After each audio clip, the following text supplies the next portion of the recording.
United host Watford, and the chase for the top 4 is hotting up. Me and Ronaldo Brown are going to be talking about it. Check it out.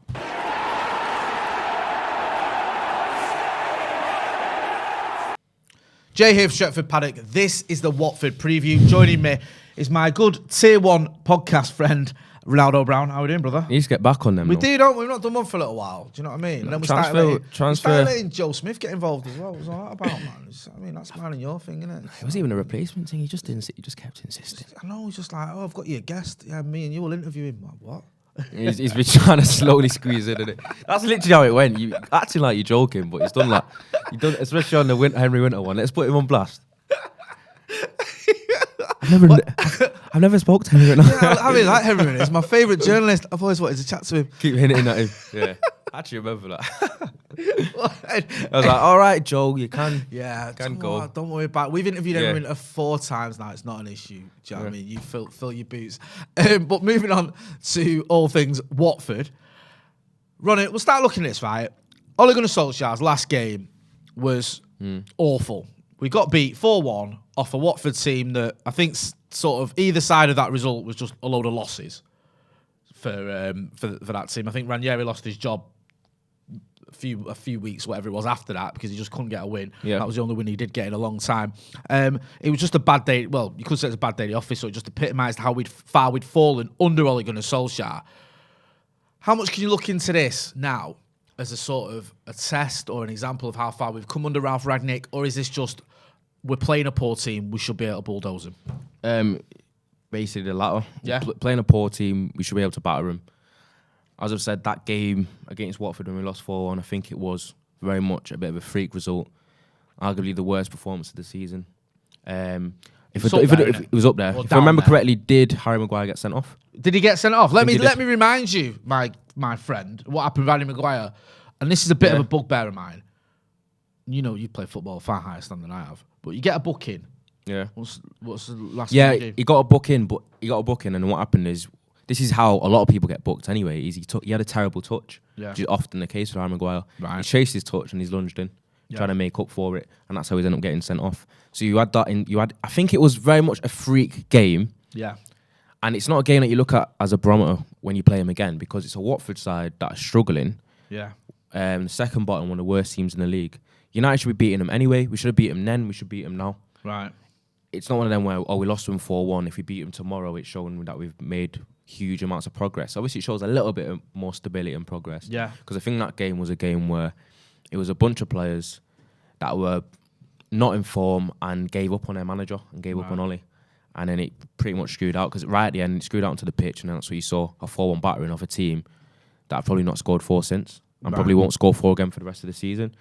It's the same side that Watford, who have had, I think it's 1 or 2 clean sheets all season as well. Yeah, they're just not great, and it's United should accept nothing but a victory tomorrow. Right. And it, in a weird way, you can say it will show a little bit of progress. But I don't know if you can say that for beating a Watford side. I think it's something that United should be expecting to be doing, especially if we want to finish top 4 after that result yesterday, where we need to keep up the pace, especially going into... You can't be dropping points against Watford going into March against all them big guns. Put it that way. No, I agree with a lot of what you said there. Just on the Harry Maguire front, what I was getting to there as well, it annoys when players get a booking straight afterwards, just regardless of the circumstances. I just think it's pretty brainless. Harry Maguire has come in for a lot of stick this season, some of it warranted, some of it unwarranted. What have you made of his recent performances? Because there's an argument to be made that he's sort of getting back to the levels we need from him. Although, you know, it's not. I'm not going to say he's at the level that he has been, but it seems like he's making fewer mistakes than he was during the Watford sort of form. I disagree with that sentiment. You don't think he's playing better now than he was back then? Harry Maguire has an £18 million centre back, the world's most expensive centre back, has gotten down to the point where we praising him for not making errors. I'm not praising. I'm asking you. Do you think he's as bad now as he was then? Do you think he's improved? Or do you think he's the same? Do you think he's worse? I think for a large part, he's just been as bad, and he's had the odd game where he's been solid, which is what we expect week in, week out from a centre half at United anyway. Yeah, especially one that's costed that much. Even against Atletico, I don't think he was that good. No. He was partly at fault for the first goal. him and Luke Shaw, that dynamic's been pretty shocking for a large part of the season. I saw a couple of occasions where Correa was spinning him. He was turning like a bus. He's getting kind of rolled and out-strengthened by Correa, and I'm like, listen, I can't go as far as to say he's turned a corner. Because I need to see him put in a string of performances, as that's the least we can ask from a centre-half that we've spent that much on. That's meant to be one of the best. We did overpay, regardless of whether like Harry Maguire or not. We overpaid for him. And I know that's not his fault, but we did. He's never an £80 million player. We were desperate for a centre-back. We were desperate for him. And Leicester had our pants down. And, you know, that's unfortunate for many reasons. And one of the reasons is straight away when people criticise him like you've done, and I understand that, but people go, he's an £80 million defender, and I think he's not. You know what I mean? He wasn't. I know he literally not is, even. But look beyond. But he should never have cost. Look beyond his price tag and just a centre back, regardless of price, that starts week in week out for Manchester United football club. Even that level of standard. I've said it before. I think you've said it. Victor Lindelof for me has been far more consistent this season. Every time he's captain. Yeah, go on. Do you know what I mean? Yeah. And Victor Lindelof was less than half of what we paid for Maguire. I think he's around 35 million. So you look at that and look at the level, just the consistency you get from Lindelof. I don't really worry about Victor Lindelof. I do worry about Harry Maguire. I do think he had a better game against Leeds. I know he got his goal. But like you say, we still need to see some consistency. But now is the time to do that. Yeah. Do you know what I mean? Yes, Atletico wasn't great, but you've had a decent Premier League performance. You've got a goal. Kick on from that against a Watford team that, they're right near the bottom for a reason. I know Roy Hodgson's coming, and we'll get to Watford in a minute, but they're not exactly tearing up trees. So it is a game that you'd expect Manchester United to win, and I'd expect Harry Maguire to do well in as well. But with all that in mind, give us your predicted 11 for this team. This is the team you think Ralph Rangnick is going to pick to face Watford. Yeah, David De Gea. I think he's going to go for sure left back again, even though it's half a predicted or what I'd want to see. I was going to put Telles, but because of his performance against Atletico, but I do see Rangnick going for sure still. I'd stick Telles in if it was up to me. I think Telles has done all right when he's come in. I think Shaw's not having a good season at all. I've put Lindelof and Varane, which makes all that we just spoke about irrelevant. So you think he's going to drop Maguire? I'm hoping. Anyway, I just don't think he matches up well against the front three of Watford. And I'm going to go Delo, right back. Yeah. I'm going to go Matic, CDM, reward him for the control. I think he's hinted at Ralph Rangnick that Matic is going to be in the team. Because he played well. I think he pretty much changed the game. I thought he was very good against Atletico. Against Atletico. Yeah. And then Fernandes and Pogba ahead of him. Because once again, balance aside, we're up against a Watford team that have had one or two clean sheets all season. We need to put our best attacking players on the pitch and try and get the game done and dusted early, so there's no nerves. I reward Elanga for his goal as well. I think he should start ahead of Rashford. I think Rashford's just not at the races at the moment. Don't know what's up with him. I think he might need some sort of. I'm worried I'm worried about. Rashford, I think Rashford needs a season to end. If I'm honest. No, just in terms of like a cleanse, just a restart. Yeah. Do you know what I mean? And Sancho right wing, and then going for Ronaldo up front, because I would have arguably went for Cavani if Cavani was fit, but Cavani just seemingly doesn't want to play for us. What is it you said once? Best ability is availability, innit? And he's certainly not got that, has he, Edison Cavani? No. I mean, listen, he's a bit of a cult hero. He's got 2 chans. We all love him. But, well, I say we all love him, as a lot of people I know are falling out of love with him. He's just never available at the minute. And it sounds like when the manager talks about Cavani, he doesn't most of the time anyway. And all he doesn't say he's injured. It's always like he's told us he's not fit. He's told us he's injured. He's just thinking about his trip to where is it, to Boca or whatever he's going. Yeah, or he might have talk of him maybe got La Liga or whatever, but he certainly doesn't seem to be up for a lot of these games anyway. It's a strong team. I mean, the Maguire question is the big one, isn't it? Is, after all the noise he's made, will he drop him? Will he say, okay, you know what, he needs a rest? Or can he even, word it as, listen, the games are coming thick and fast. Yeah. I've got 3 centre-backs I can use, so I'm going to mix it up a bit. I just feel it's a sad state of affairs if you have to rest or drop your centre-back and your captain as well, because you don't think he can handle Watford. Do you know what I mean? Like, I'm not saying you're wrong. I'm just saying that is a massive sort of statement if that is the case. Yeah, we'll see what team you've picked. Yeah, go to my team. This is my predicted. I'm very similar to yours, to be fair. Harry Maguire, I just think he keeps his place. Raphael Varane, I think he's sort of been coming back to full fitness. I expect him to start. Wan-Bissaka, who I thought he did okay when he came on against Atletico.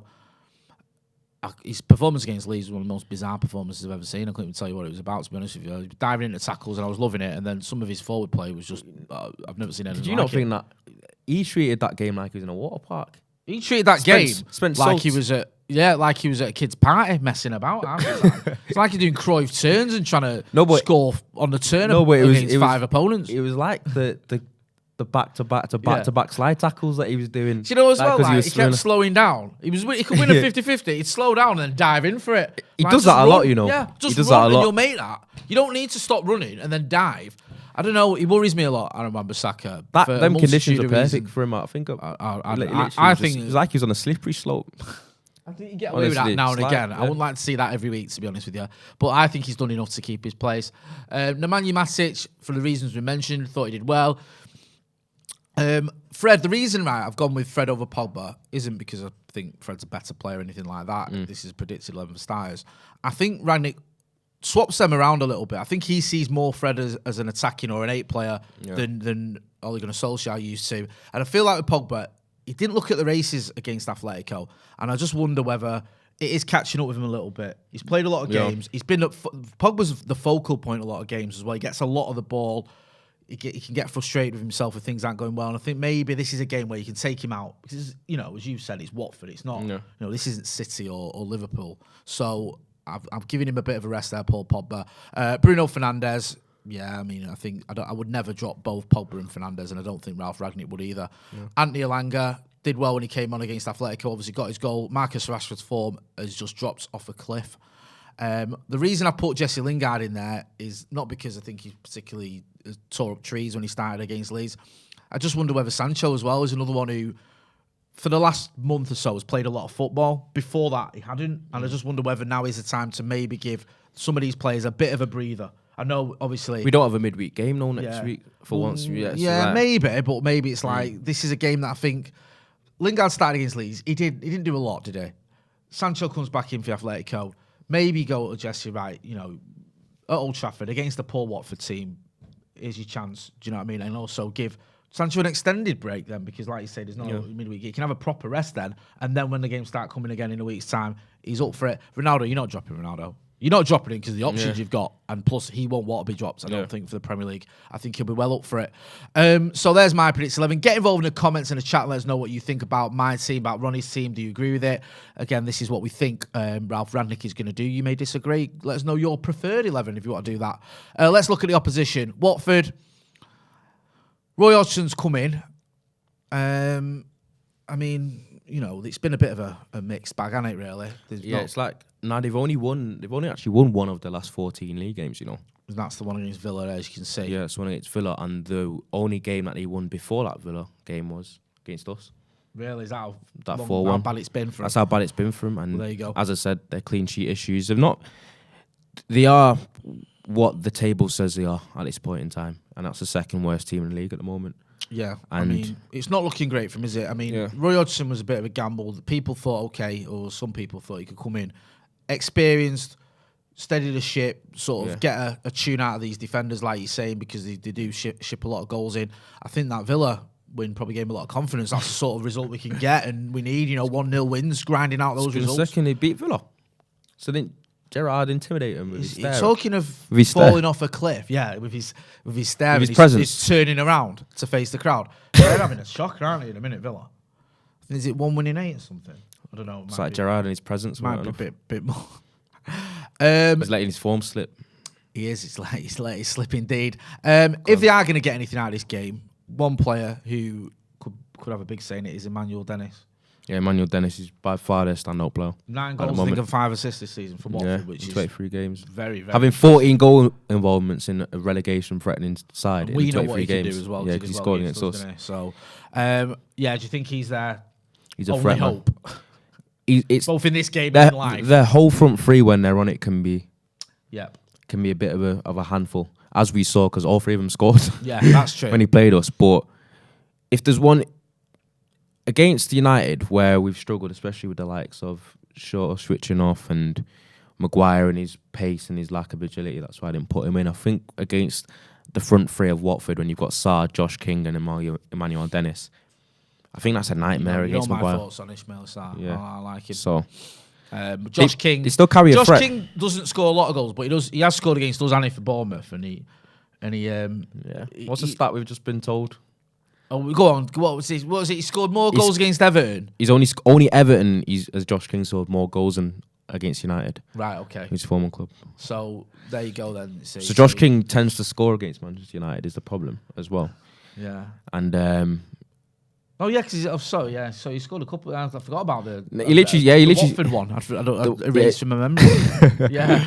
But obviously, they're a trio up front that can be dangerous on their day. They've been a bit of a weird team. I think they'll absolutely smash it in the Championship next season if they get relegated. Yeah, I think Emmanuel Dennis is gone if they get relegated. They've obviously not scored much recently, but I remember before last time they played it, they didn't have much of an issue of scoring. It was conceding that there was an issue. They always nick a goal there. I think a couple of games before they played against United, they beat Everton at Goodison Park 5-2. Yeah. So they one of them teams. Josh King got an hat-trick out of it, didn't he? Yeah, something like Which is funny because he didn't score for Everton. I don't think he did. Certainly not in the league anyway. And then he goes and bangs in a hat-trick against him. With all that being said, is it one of them where he's played for Everton, but like he scored more goals at Goodison Park for Watford? Yeah, I think it is. With everything we've discussed in mind, give us your score predictions, please. I'm going for reverse of last time. I think we'll beat them 4-1. We beat them 4-1 a couple of times, haven't we? Did we beat him in the FA Cup 4-1 once? Didn't we beat him at Old Trafford 4-1? I can see a 4-1 happen, man. I think we beat him. I think we beat, not recently, but I think we beat him for just the issue is... I might be imagining it. Get involved in a challenge. Roy Hodgson, he might come in with his defensive... He had a good record against us at Palace, didn't he? Come at Old Trafford. I think he did it twice, didn't he? Got a result. I'd like to see a comfortable 4-1, man. Yeah, I like that, Ronnie. You can see there, I mean, we've not had it all our own way, but, the 4-1 we've already discussed, and the 2-0 loss was it a couple of seasons ago? I don't know. I've sort of trying my best to erase these losses from my mind. Yeah, I can't remember them myself. They're all a bit grim. But I'm with you. I think we can beat them. I'm gonna be a little bit more conservative and go with a 2-0. 2-0. Yeah. Do you know what I'd like to see? I'd like to obviously a clean sheet. I'd like to see Ronaldo get a goal as well. I think there's a few question marks over him at the minute for various reasons. So I think he could do with a goal. I know it sounds crackers to say that about someone like Ronaldo, but I just think he could. So yeah, 2-0, 4-1, whatever. I'll take any victory. We need a win as well, especially with Arsenal breathing down our necks. Not to mention one or two others as well. So yeah, we'll go with that. We'll go with any sort of win. Ronaldo, where can people find you? Ronaldo Brown _98 on the Bird app. Go and find him on the Bird out. You know where to find me as well. Joe will be here tomorrow with the watch along. We'll also have the post-match reaction from the likes of Stephen Howson, from Adam McCullough, and all that good stuff as well, Andy Tate. So make sure you are subscribing to the channel if you're not doing already. Hit that subscribe button. Let's get to 700,000 subscribers by the end of the season. Go check out Ronnie on the socials and make sure you check us out for the next one. This has been the Watford Review. Thanks for watching.